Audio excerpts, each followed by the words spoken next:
Hey, this is a great little tractor here. This is a 510 Avery, and this is the smallest tractor of the Avery line. It was made for garden farming and patch farming.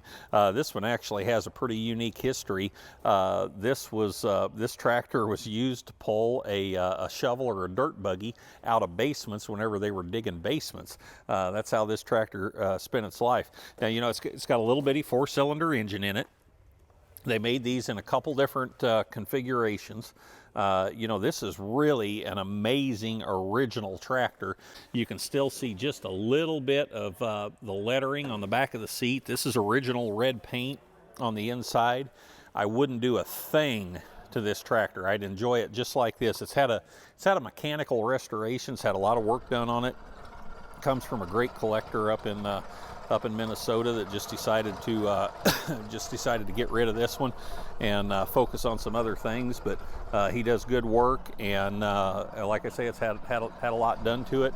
Ready to go, good runner, ride and drive.